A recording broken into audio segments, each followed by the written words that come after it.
Hey, my name is Joe Evangelisti, and today I want to teach you how to max out each deal. So, take it back first. I want to talk about a story that happened to me. This is going back years now.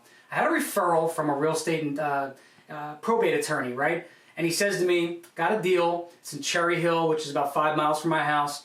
I want you to go out, talk to the sellers, figure out what works best, right? Give you a little backstory on this particular deal. There was 2 kids involved. There was a brother and a sister, right?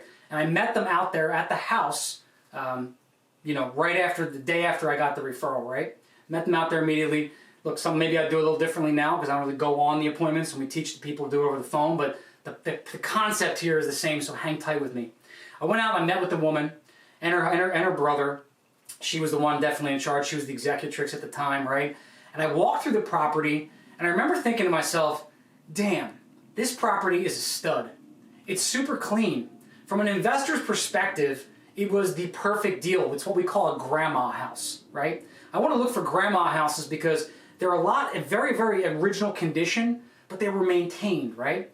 Grandma hires people, hires professionals when the heater goes bad. Grandma calls a real roofer when something goes bad. She's not doing all this like nights and weekends, messing around and really doing all this kind of like potentially making things better, worse than they are better, right? Grandma's hiring professionals. She's getting it done. So she's been there for years and years. And what makes it a grandma house or a perfect grandma house, when you walk in, you got that green shag carpet, right? And you know immediately, damn, there's going to be hardwoods under here. And you pull them out, boom, perfectly clean hardwoods, right?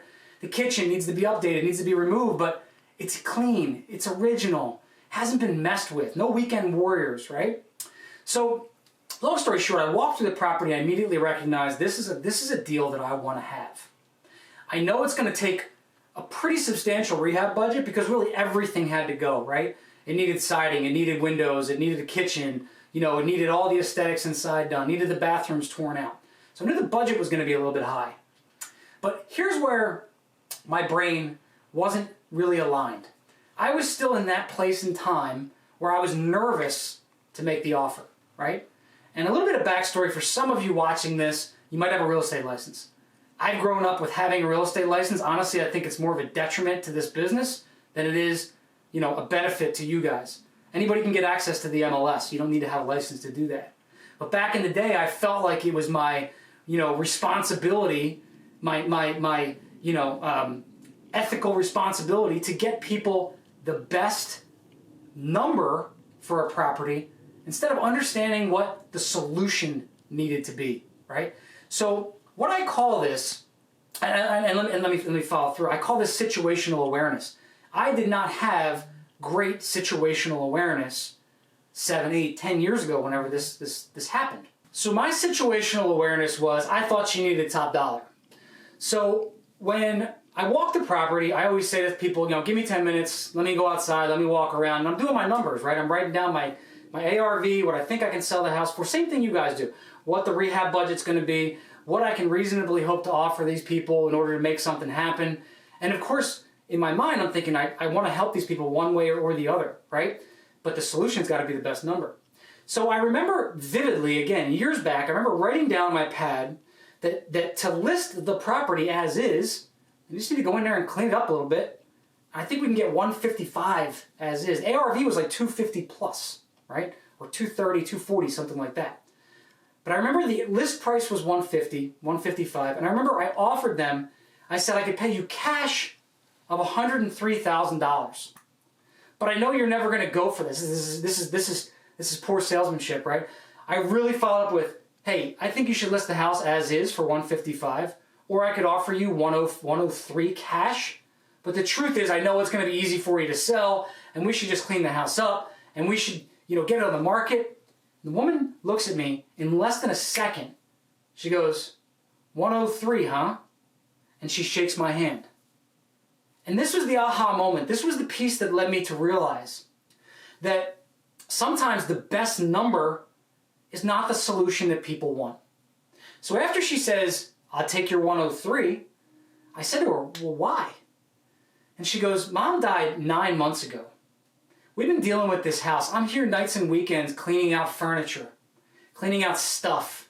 My brother lives 3 states away. He's not even helping. He's standing right here. Like he knows he's not helping with the situation. So the last thing I want to deal with right now is taking out carpet and maybe painting the house, cleaning things up. This house has been in the family for 45 years. We don't really need top dollar. What we need to do is sell this thing fast and get it off of our plate so we can move on with life. What we really want to do is avoid paying the taxes next quarter. Not have to carry this thing anymore. Have to worry about pipes freezing. It was the middle of winter, by the way. So it led me to understand that just because I thought I was doing the best thing, I actually was doing them a disservice.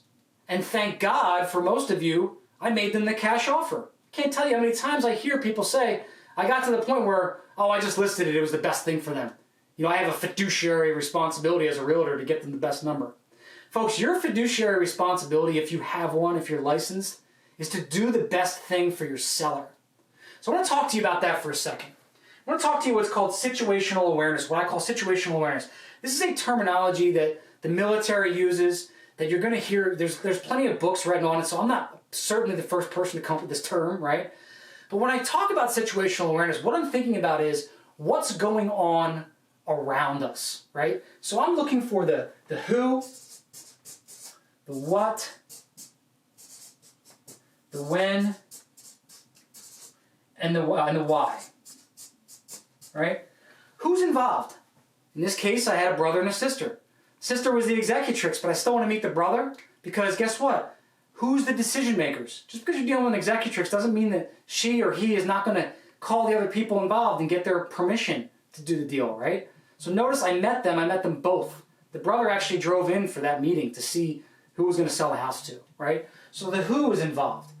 What does it matter to them? What is important about the sale? What are they trying to accomplish, right, with selling the house? When do they want to close? Do they need a fast close? Do they have time to wait? Do they have the reality of what's going on around them wrapped up? Like, do they know when it has to happen? Is it an urgent matter? Maybe mom's still in a home and they need the money to give to the community. Maybe they just want to get it off their plate, right? And why? Why are they looking to sell it? Well, sometimes it's blatantly obvious, but that's not always really obvious, right? So if you say to somebody, well, why are you looking to sell? And you're assuming, well, it's an estate sale and they want to get rid of mom's house. Sometimes you find out they inherited it from somebody else. They didn't know about it. It's got bad tenants in place. There's things that you have to figure out by asking the questions. So we call this, I talk about this all the time in my office. I have a term called, it said, ask better questions, right?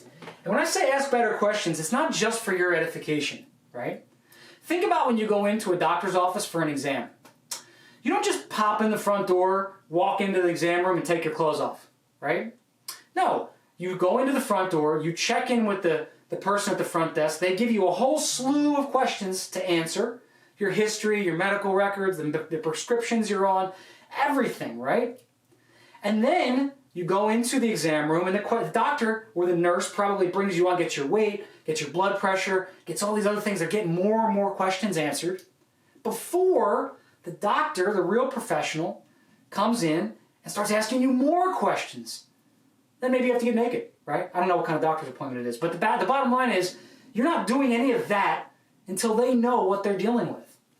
Folks, you can't be the best for your client, for your customer, for your seller if you don't ask better questions, if you're not getting to the bottom line of who, what, when, and why they're looking to sell these properties. Now, I'm going to give you what I call power boost to this whole thing.